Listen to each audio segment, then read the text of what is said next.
Yo, yo, yo, yo, yo, what's going on? It's the NRW, where nerds rule the world. It's your boy, Kuyapi, aka Patrick Michael Strange, and we are back with another What If recap from Disney Plus Marvel Studios. I got my homie with me today, the Blurred Dad from who levels us up from Level Up Comedy, my brother Glenn Lawrence. How are you doing, Glenn?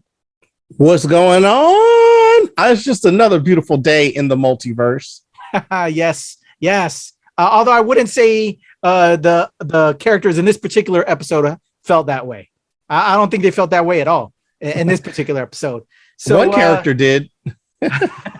So this was a wild one, y'all. First off, we just want to send a salute to Rob Medina, who wanted to be here, but he's doing some other extra stuff for the channel today. He's got some interviews booked at the same time as this, so he couldn't make it out. So shout out to Rob.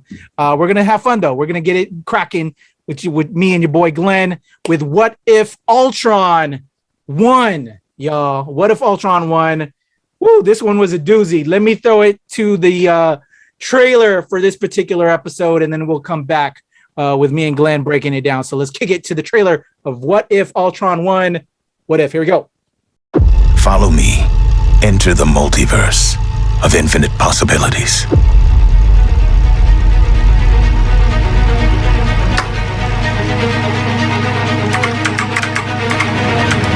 We've all lost so much, and I'm not sure there's anything left worth fighting for. What if Ultron won?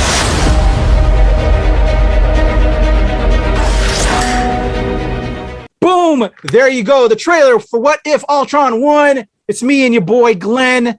We're going to crack this episode open with our thoughts and our review. Let me throw it to my brother Glenn Lawrence with the breakdown for this particular episode. Go ahead, Glenn. Yes, we are going to slice this one down the middle, just like right Ultron. The episode is What If Ultron won? Great episode. It starts off with really awesomely. We get to see a bionic arm. Clinton Barton has a bionic arm. This time it's not the Winter Soldier. Clinton Barton has a bionic arm, and he is fighting with Natasha Romanoff, aka Black Widow. They're giving these robots the business, man. They're trying to save the day, save it from Ultron, and it just gives you the feel that Ultron has really run roughshod over this entire universe. He's won. He's taken over. We get to see some really cool scenes between Clint and Black Widow as they're trying to take it off. They got the motorbike.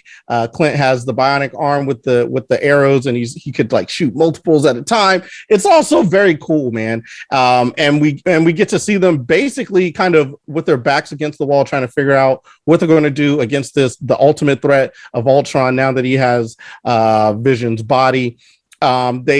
They keep fighting them to the point where they're like, dang, I don't think we're going to win this. And they're like, oh, we got one shot. They got to find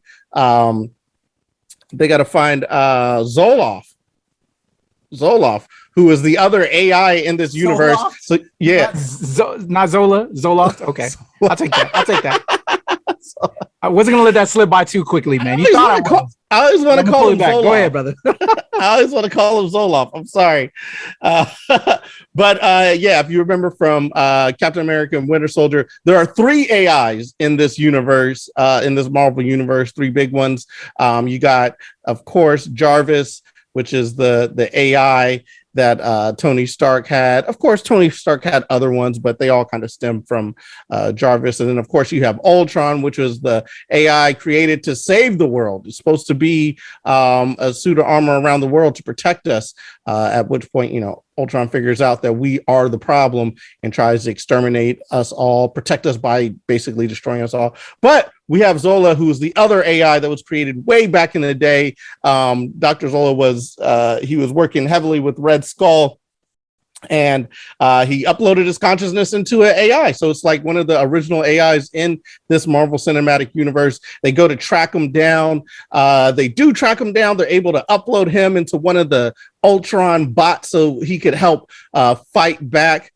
But it's too little, too late. They're fighting tooth and nail, but they're not able to get anything done. I guess to their fortunately for them, Ultron is distracted when he wins. He basically takes over the universe. He has one, and then he meets Thanos, comes through with the Infinity Gauntlet, ready to take his last ring. But he meets an untimely end as Ultron just says, "Oh, nice, gimme." And he takes him out unceremoniously, cuts him in half, takes the Infinity Gauntlet, and then starts basically running roughshod over the multiverse. This is the first episode where we get to see some interaction between the Watcher and one of the and our characters. Actually, it's not the first episode we get to see that interaction. We've seen it in previous episodes, but it was short-lived. It was like, wait, hey, are you there? And he's like, yeah, I'm kind of there, but then he's not. This is the first time there's an actual interaction. There's dialogue back and forth, and there's even some fisticuffs that come into play between the Watcher and Ultron. Ultron is just he's breaking through multiverses because now he has the Infinity Gauntlet. He could just travel across worlds. It is a hell of an episode. It's really great, and it ends it with the spectacular fight, and the Watcher really being almost defeated. He basically is on his knees, and he has to run away and retreat to none other than the Doctor Strange himself, the universe in which he basically imprisoned himself, and asked that phrase that Doctor Strange wanted to hear him say, "I need your help," because all the universes have been melded together and they're under Ultron's control. So that is my rudimentary breakdown of the episodes. There's some holes in there, but we're going to fill them in as we go through the characters with Kuya P. Great episode, pretty amazing. We're gonna get to my feelings on it once we get to the breakdown. Gotcha. But you already said it was great, so you kind of spoiled that. But anyway, Glenn Lawrence, thank you for the breakdown on the story. Character-wise, handling it for Rob this week. Jeffrey Wright, aka the Watcher. A lot more of him in this particular episode. A lot more interaction, as Glenn said, with the rest of the cast in this episode. So as a fan of Jeffrey Wright, it was cool to hear him really do a lot more with the character. We've seen actual fright in him instead of just the overseer, purveyor, kind of communicator of what's going on in this universe.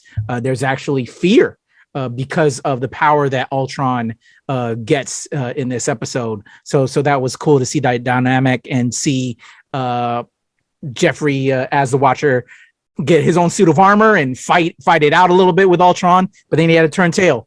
But really good moments with Jeffrey Wright. He's an amazing actor. If you're not familiar with him, check out his body of work on IMDb. But Jeffrey is back as the Watcher.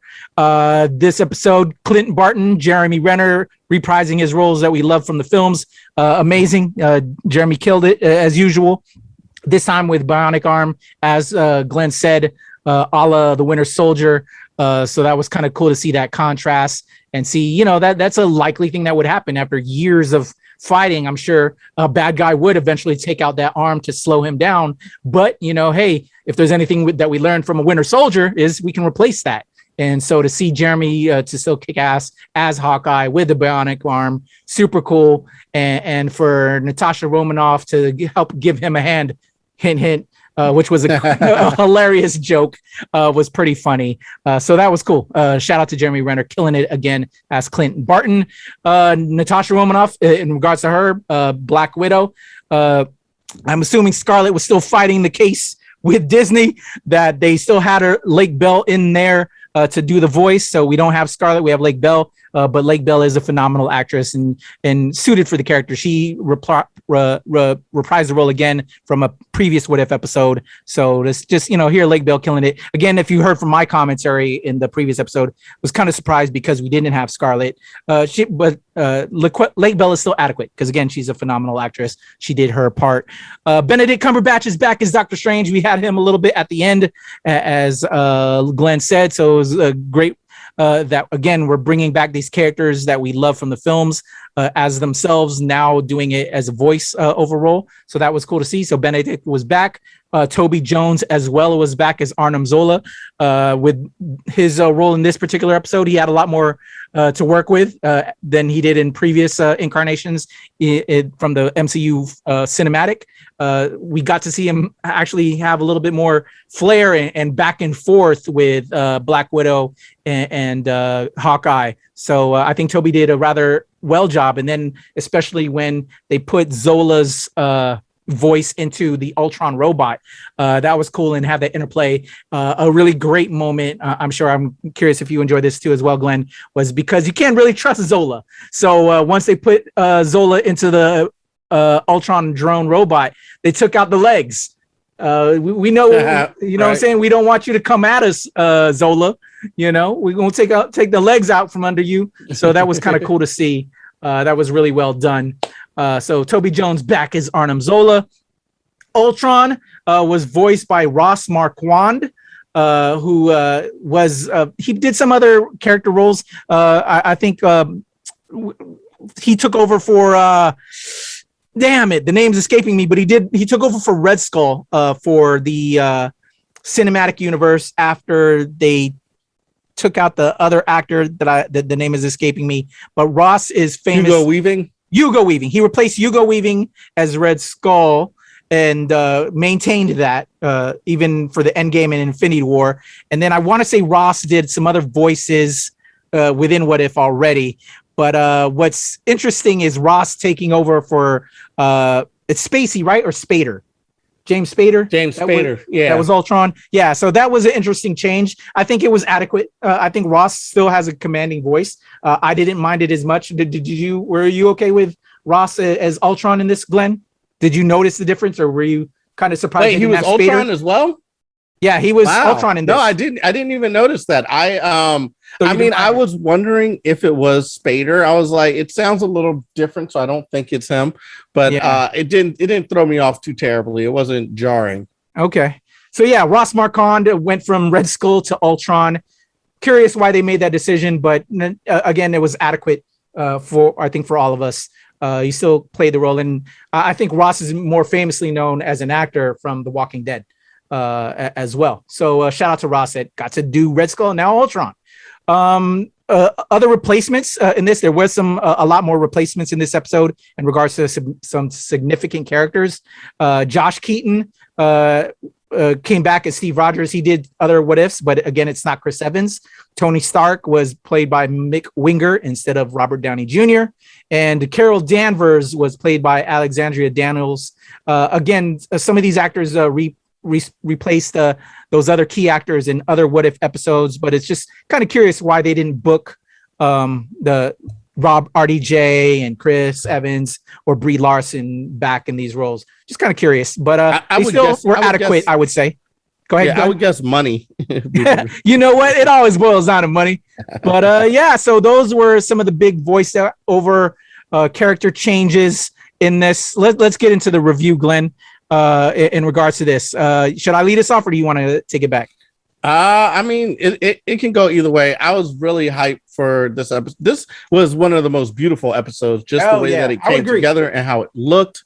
It was pretty incredible, and I like what they did here. They started tying in some of the past characters, some of the past storylines from the other What Ifs. It made it really, really kind of enriching, engrossing. I loved how they encompassed all that. I liked seeing, what they did with the characters, a Hawkeye and Black Widow. And I love that they, like characters who were like, badass, like Thanos or whatever. It's just like, no, this is like, exactly. That was brilliant. Just gone, dude. Yeah. Brilliant. It's just, it was wild. It was a great ride. And then the cherry on top, which was almost like a main course plus dessert, was the Watcher fighting Ultron. I like that. Busting through universe after universe, and showing how powerful the Watcher is if he actually stopped watching. But even Ultron like throwing shade at him, like, yo, you're kind of creepy, just staring at stuff. Like, what? Just all of that was just good. It was like a delicious cake, a shepherd's pie, just a melding of flavors. You make me hungry over here, bro. You make me hungry. Yeah, I know, right? I haven't had dinner, so I'm going wild. I But feel that. no, I it think we're was- gonna have it to was- rush this one because we're both gonna get hungry because I haven't had dinner either. But it Um, was it yeah. was just great how they put everything together and where they left us. This was each episode. I feel like I've been like wanting more at the end of it, and Hell this one yeah. is no different. It left me wanting more to the point where I think at the end of it, I was like, "Are you fucking kidding me? Like, come on, Yeah. like This give has to us be more." continued.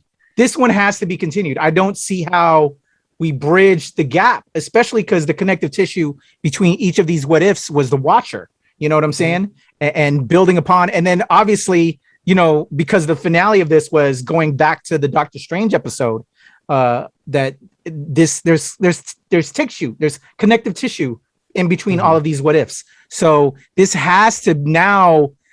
I can't see them not going back to the well with the next episode, not continuing this on. I don't see how they can go back to Watcher watching again from this episode.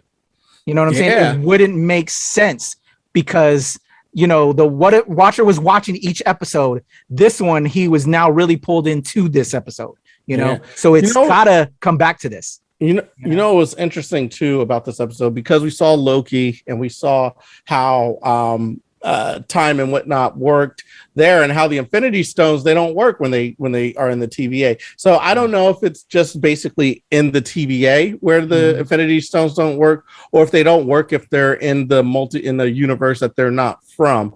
I thought for some reason that was the understanding how it works in the MCU. Like the Infinity Stones don't work if they're in a universe that is not their home universe. But maybe I read that wrong, or maybe I understood that wrong. And they don't work when they're in the TVA, and the TVA has a dampening ability for the Infinity Stones as opposed to them not being able to be used in their universe. So you know, this actually kind of, it changes that, because Ultron is jumping from multiverse to multiverse. I just thought it was so awesome when the Watcher is in his little like throne room where he could see all the universes. Ultron's just like, wow, what's that? It was was creepy. good. It had great like horror elements, just the way it played out. And I have to say, for me, as we've been watching this series build and grow, you know, at first I was kind of like, you know, the art style was kind of different, you know, I think than from what other stuff we're used to, but it slowly grew. And I think with this episode, I was like, I fucking love it. I really was digging it, especially that opening scene with Black Widow and Hawkeye, kind of just, you know, battling these Ultron drones. I just thought it was fantastic. Like, you know, the chase scene as they're going through the buildings, and just, I was like, okay, it was great. I personally enjoyed it. I thought it was great. I'm a fan of this art style now. And a significant moment too that I love that they kind of harkened back to some of the cinematic live action stuff was when Hawkeye decided to, you know, commit suicide, I guess, you know, kind of like the playback between Hawkeye, the sacrifice that we had from Infinity War, was it? That the sacrifice happened. So yeah, but this time it was Hawkeye, right? That was kind of a cool playback. Actually, it was Endgame where he. It was Endgame. Okay. Yeah. But you know what I'm saying? So like just to harken back to that moment was cool, but flip it. But what I was thinking though, at the very end of that, why not just fucking use the blow up arrow that he sacrificed himself with? You didn't have to sacrifice yourself if you would have just used the blow up arrow from the jump off instead of doing the force field arrow. You could have knocked them all out with your fucking blow up arrow, dude. Like, no, but we had to do it for dramatic effect. We had to do. I will say this: dramatic effect for that shit. The other thing too is, and we got this a little bit in the episode, is Hawkeye gets really depressed when his family dies.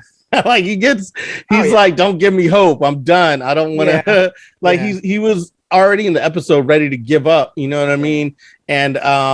And this is just kind of like a part of that. And it helps him give up in a way that feels heroic. Because he's already done fighting. He's kind of done. He's over with it. So it's just interesting to see that remains in all the stories. Like he had given up hope when we see him in Endgame, and he gives up hope here. But in this time, he does it in the form of a sacrifice. But that's kind of his MO. He gets really sad. Yeah. but if he was still the fighting, same thing, should have done the blow up arrow, right? Yeah, I was like, so unnecessary, but yeah, be dramatic, So a great episode, really. I gotta it's challenging Killmonger episode, I have to say, for me, bro. And just in its epicness and scale. Probably not gonna beat my Killmonger episode, but I now gotta push. I gotta say the zombie episode and the I forgot what was my tied episode for episode 2, but it's there now. This was a damn good episode. And, this is my epic top. Ramifications. Really well done. And we have to have the next episode continue from here. I cannot see it changing up with the next episode, right? Well, it actually makes everything feel like a continuation. Like before, it felt like these were a lot of one-offs, and now it feels like a continuation. Yeah, right. It feels like different things were happening. We're just seeing different little parts of that universe. I'm in agreement with you. I need to see how it all plays out.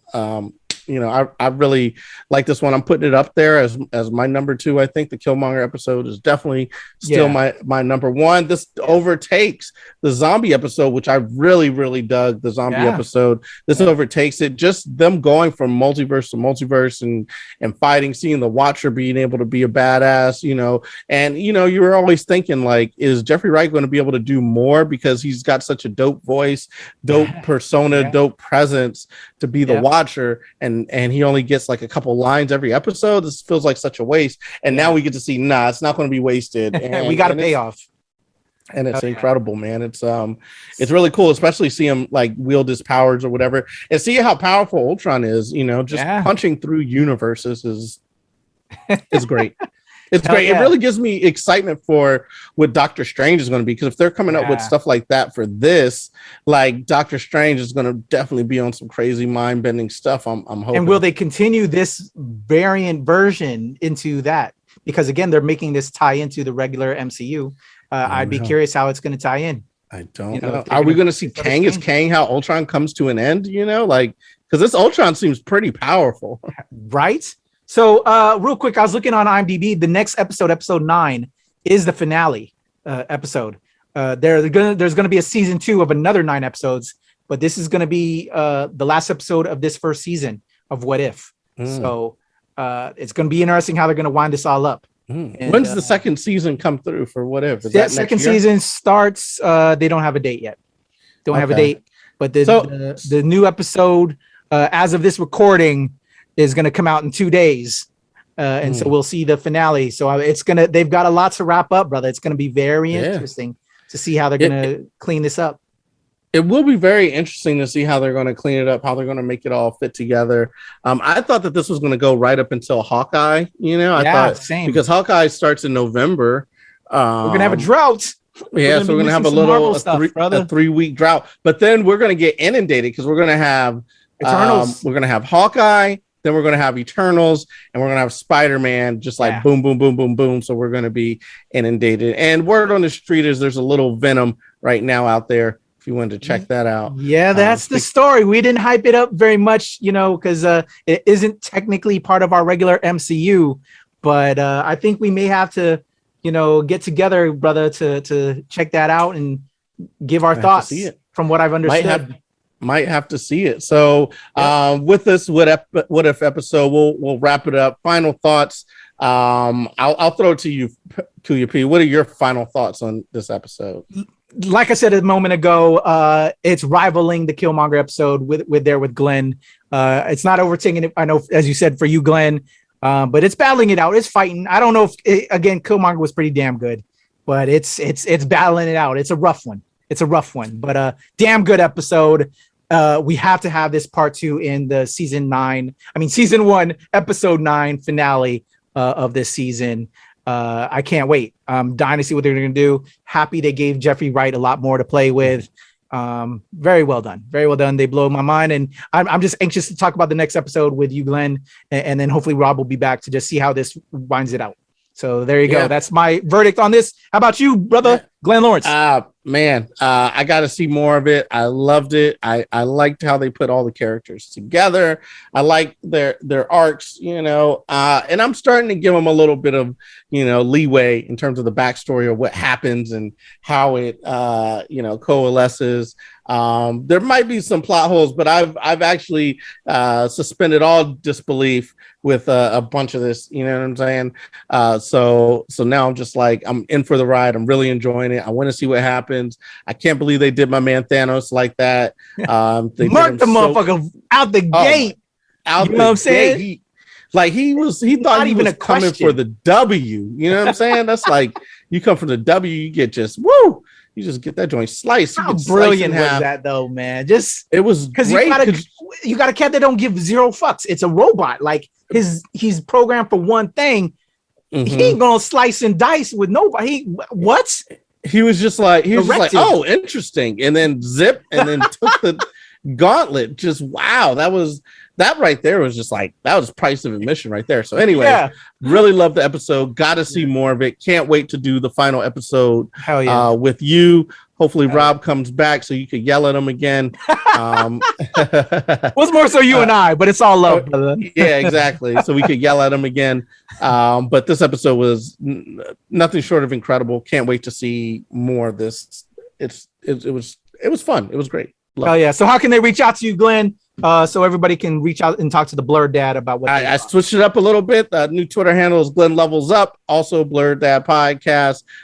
You can check out levelupcomedy.com on all your socials, and that'll get in touch with me. Also, Glenn Lawrence Laugh, Glenn Lawrence Comedy. So those are the ways. Search one of those, you'll find me. There you go. I'm doing it. Follow my brother like I am, so you can holler at him whenever you feel like it.